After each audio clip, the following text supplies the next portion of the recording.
We just got back from the most unforgettable honeymoon in Iceland, and today I'm going to be sharing our absolute favorite places we visited on our trip. We only had time to explore the south coast and Reikavik area, so this video is all about those regions. We were able to see beautiful waterfalls and black sand beaches to cozy city spots and hidden gems. And we're already planning our second trip to do the full ring road, but for now, here's what stole our hearts the first time around. Let's start off in South Iceland, which was hands down our favorite part of the trip. We stayed at Hotel Rangá, and it was a perfect base for all of our adventures and centrally located from everything we wanted to see. We stayed in one of their deluxe rooms with the river and mountain view, and it was so peaceful. Waking up to this view every morning felt like a dream. They also have 3 geothermal hot tubs right outside overlooking the Icelandic scenery, perfect for relaxing after a full day of exploring, and seriously, we ended every night in one of these. And I just have to say this, I'm really picky when it comes to hotel restaurants because, let's be honest, a lot of the time they're just not that great, but maybe it just depends on where you stay. The food here was next level. Everything we had was so delicious and the quality totally blew me away. We ate breakfast and dinner here every day. The lobster soup was my absolute favorite. I ate it literally every single night. No regrets, it was that good. Okay, now on to some of our adventures, starting off with Gluggafoss, which is a beautiful waterfall. I don't know if we just got lucky with timing, but there was no one else there and it was just us in the waterfall. Literally just us. It felt so magical and peaceful and honestly became one of the most special moments of the whole trip for me. The Gluggafoss gets a 10 out of 10 in our book. Oh my gosh, this was incredible.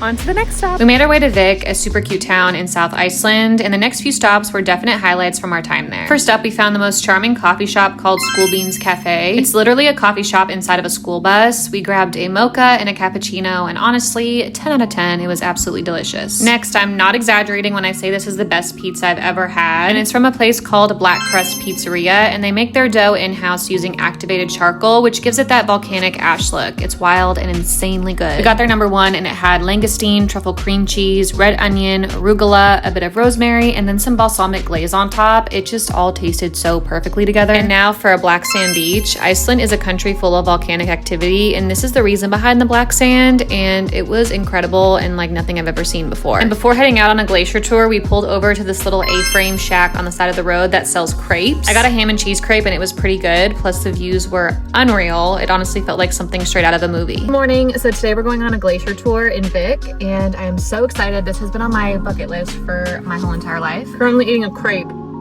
from a little shack that was here in Vik, but it's pretty good. It was $16, but it was pretty good. And now for the final highlight of our time in Vik, the glacier tour. We met up with our guide who drove us out to the Katla Ice Caves. This spot is one of the few ice caves in Iceland that's accessible year-round. We made a few pit stops before we got to the glacier because our tour guide said this is where some TV shows and movies were filmed, like Star Wars and Interstellar. The tour lasted about 3 to 4 hours, and it included a short hike across the glacier, giving us some time to take in the insane and incredible landscape and stop at some stunning viewpoints along the way. This was one of the best experiences of the whole trip. I know I keep saying that for like every single thing we did, but it's so hard to pick which thing was our favorite. All right, now we're making our way to Grindavik, home to the famous Blue Lagoon, and let me tell you, this was a total bucket list moment for me. I loved it. We got there right when they opened at 8 a.m., so it wasn't super crowded yet, which made the whole experience even better. So on our way into Reikavik, we made a little stop to go horseback riding. We did the horses and waffles tour with Íshestar riding tours, and we are total beginners, and this was our first time riding an Icelandic horse, so this tour was perfect for us. The ride was about 15 minutes long. It was super easy going, and we got to ride through the lava field. And then after the ride, they served us some delicious waffles. But next time we really want to go horseback riding on one of the black sand beaches or when it's snowing. Okay, last but not least, we made our way to Reikavik, which is Iceland's capital. We had to stop at Seabaron, a cozy little spot that's famous for their lobster soup. The lobster soup came with a basket of warm bread, and we literally came here twice while we were in town. You could probably tell from this video that lobster soup was kind of our go-to meal on this trip. Next, we visited the tallest building in Reikavik and one of the city's most iconic landmarks. I'm not the best at pronouncing these Icelandic names, so if I say this one, I will for sure mess it up. So of course it's going to be on the screen right here, but this place is actually a church. Entry to the church is free, but if you want to go up to the top, there's a small fee. We didn't go up to the top, but I've heard the panoramic views of the city are incredible up there. And last but not least, we stopped at Mocha, which is one of Reikavik's oldest cafes that opened up in 1958. It's located right on Rainbow Street, so it's right in the heart of the city, super central, and such a cute spot to start the day. And that wraps up our favorite places we visited in Iceland for our honeymoon. It was such an unforgettable trip, and we can't wait to come back to drive the full ring road next time. If you've been to Iceland or have spots we have to check out on our next visit, drop them in the comments. We'd love your recommendations. See you next time.